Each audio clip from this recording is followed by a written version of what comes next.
আসসালামু আলাইকুম। শুরু করতে যাচ্ছি শিমুল ফুল। লিখেছেন জাকিয়ার সুলতানা ঝুমুর। শিমুল ঠিক রাত 12টায় আসলো। কয়েকবার পায়চারি করে পুষ্পর জানালার কাছে গিয়ে দাঁড়ালো। টোকা দিয়ে দাঁড়িয়ে থাকে, আবারও টোকা দেয়। বারবার টোকা দেয়, কিন্তু পুষ্প খোলে না। পুষ্প বিছানায় শুয়ে অন্ধকারে জানালার দিকে তাকিয়ে থাকে। শিমুল আসবে বলেছে, তাই তার ঘুম আসছিল না। শিমুলের উপস্থিতিতে পুষ্পর বুক ভারী হয়ে আসে। এই যে টোকা দিচ্ছে, পুষ্প তো খুলছে না, আর খুলবেও না। কেন খুলবে? প্রেম করবে ফুপাতো বোনের সাথে, রাতে দেখা করবে তার সাথে। এটা কেমন কথা? খেলনা পেয়েছে নাকি? পুষ্প চুপচাপ শুয়ে থাকে। শিমুলের প্রতি অভিমান 16 কলা পূর্ণ হয়ে যেন উপচে পড়ছে। শিমুল জানে পুষ্প জেগে আছে, সে আসবে বলেছে, আর পুষ্প ঘুমিয়ে পড়বে তা তো হয় না। কিন্তু জানালা খুলছে না কেন? এত অভিমান এই ছোট্ট মানুষের। শিমুল মুচকি হেসে জানালার সাথে চেপে দাঁড়িয়ে ফিসফিস করে ডাকে, এই পুষ্প, খোল না। পুষ্প, এই পুষ্প। শিমুল অনেকক্ষণ দাঁড়িয়ে থেকে 6টা সিগারেট শেষ করে ফেলেছে, কিন্তু কোনো উত্তর নেই। এখানে দাঁড়িয়ে আছে 1 ঘন্টা হয়ে যাচ্ছে। মেয়েটার মায়াটা নেই নাকি? ছোট একটা মেয়ের এত রাগ। শিমুল এবার জোরে জানালায় থাপ্পড় দেয়। ভয় পুষ্প ছটফটে উঠে বসে, বুকে থুতু ছিটিয়ে জানলা খোলে। শিমুল চুপচাপ দাঁড়িয়ে আছে।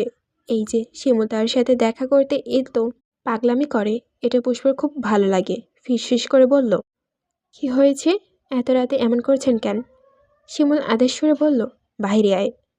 পুষ্প বলল, আসবো না, চলে যান। আসতে বলেছি। যান, নয়তো আব্বাকে ডাকতেছি। শিমুল বুড়ো কুচকে পুষ্পকে ভেঙ্গিয়ে বলল, আব্বাকে ডাকতেছি, ভয় পাই তোর বাপরে, যা ডাক। পুষ্প কিছু বলল না দেখে শিমুল বলল, মাত্র 2 মিনিটের জন্য আয়। পুষ্প মাথা নেড়ে বলল, জীবনেও না।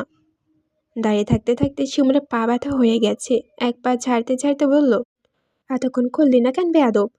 পুষ্প অভিমানে মুখ ঘুরিয়ে বলল, আমি কি আপনার প্রেমিক হই নাকি যে রাতে দেখা করব? যার সাথে প্রেম করবেন তার সাথে দেখা করেন। শিমুল আবছা আবছা পুষ্পর মুখটা দেখে, যেখানে অভিমানের গাঢ় ছাপ। বাচ্চাটা অভিমান করেছে, তাও এতদিন যাকে জমের মতো ভয় পেত, সেই শিমুলের সাথে। বাহ! শিমুল তার কোকড়া চুলগুলোর হাত ভুলিয়ে জানালার গ্রিল ধরে দাঁড়ায়। ফিসফিসিয়ে করে বলে, অভিমান করেছিস? পুষ্প কিছু না বলে মুখ ঘুরিয়ে নেয়। শিমুল আর্দ্র গলায় বলল, কাছে না আসলে অভিমান গলাবো কি করে, বাহিরে আয়। পুষ্প শিমুলের দিকে তাকায়। শিমুলের চোখে মুখে বুনো বাতাসের ছড়াছড়ি। এই নেশার চোখজোড়া কিছু আছে যা পুষ্পের শরীর শীতল করতে সক্ষম। বুনো বাতাসে পুষ্প জড়ান জানে মেরে দিল। মাথা নাড়িয়ে বলল, না। জানালায় এমন থাপ্পড় দিব তোর বাপ মা চলে আসবে, দিব। পুষ্প শিমুলের দিকে তাকিয়ে থাকে। এই ঘাড়তলা ছেলে যা বলে তাই করে, বের হওয়ার জন্য হুমকি দিচ্ছে, বজ্জাত একটা। পুষ্প মাথা নাড়িয়ে না করে আস্তে আস্তে দরজা খুলে বেরিয়ে আসে। শিমুলের সামনে বাঁশঝাড় কাছে গিয়ে দাঁড়িয়েছে। পুষ্প জড়সড় হয়ে এগিয়ে যায়। প্রেয়সীর দিকে একবার তাকায় শিমুল। প্রেমহীন একটা ছেলে একটা মেয়ের রাতে দেখা করার মানে কি? পুষ্প এত মানে টানে জানে না, কিন্তু শিমুলের পাগলামির সায় দিতে ভালো লাগে, যদিও ভয় হয় তারপরও। জ্যোৎস্নার আলোর সামনে তাকিয়ে দেখলো মাথা ভর্তি কোকড়া চুল নিয়ে উচ্চ লম্বা ছেলেটা তার দিকে তাকিয়ে আছে।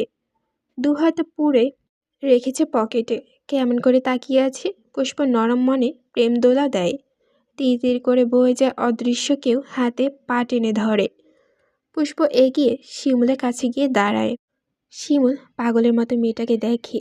এই পিচ্চিকে দেখতে এত ভালো লাগে কেন? এই এত আদর আদর লাগে কেন? শিমুল নরম হয়ে বলল, অভিমান করেছিস? পুষ্প কিছু বলে না। এত বড় ছেলে যে, বাচ্চার কাছে কৈফিয়ত দেওয়ার মতো বলবো, হ্যাঁ আমি অভিমান করেছি। শিমুল কৈফিয়ত দেওয়ার মতন করে পুষ্পর কাছে বলল, সুইটি আমায় পছন্দ করে, কিন্তু আমি না। পুষ্প আর রাগটা চেপে রাখতে পারল না।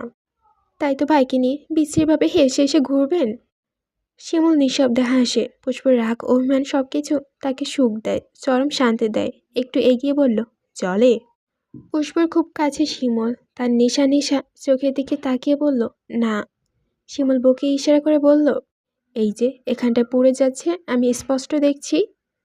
পুষ্প বেহায়া নির্লজ্জের চোখে পানি এসে পড়ে। পিছিয়ে গিয়ে দাঁতে দাঁত চেপে বলল, উল্টোপাল্টা কথা বলবেন না। এটা বলে পুষ্প হাঁটতে শুরু করলো। শিমুল জলদি এসে হাতটা টেনে ধরল। দুজনে খুব কাছে দাঁড়ায়। শিমুলের চোখের দিকে যেন পুষ্প পুষ্প তাকাতেই পারছে না। শিমুল যেন পুষ্পকে মেরে ফেলবে তার চোখ দিয়ে। পুষ্প ফুপিয়ে কেঁদে দেয়। হাত ছাড়ানোর জন্য মোছামুছি করতে থাকে। ঝর্ণা গলায় বলল, ছাড়েন। শিমুল হাত দিয়ে চোখের পানি মুছে বলল, এতটুকুতে একটা শরীর এত রাগ কই থাকে হ্যাঁ? পুষ্প ফুপিয়ে ফুপিয়ে কাঁদে। শিমুল হাত ছেড়ে দিয়ে বলল, আমি তো সুইটিকে ভালোবাসি না। পুষ্প মাথা নেড়ে বলল, আচ্ছা, রাগ কমেছে? কমেছে। কেঁদে যেন আর চোখ মুখ না ফোলে। চোখ ফুলেছে এটা শিমুল লক্ষ্য করেছে। পুষ্প লজ্জা পায়, মাথা নিচে করে রাখে।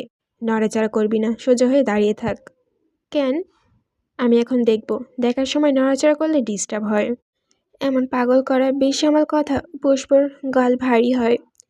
ঠোঁটের কাছে তীর তীর করে কাঁপছে। এই কথাগুলোর মানে কি? এত জ্বালাচ্ছে কেন?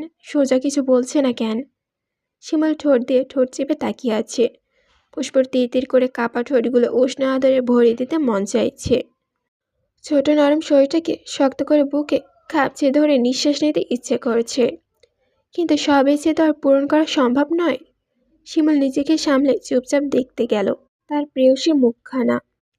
এতদিন অপেক্ষা এভাবে শেষ হতে দিবে না সে।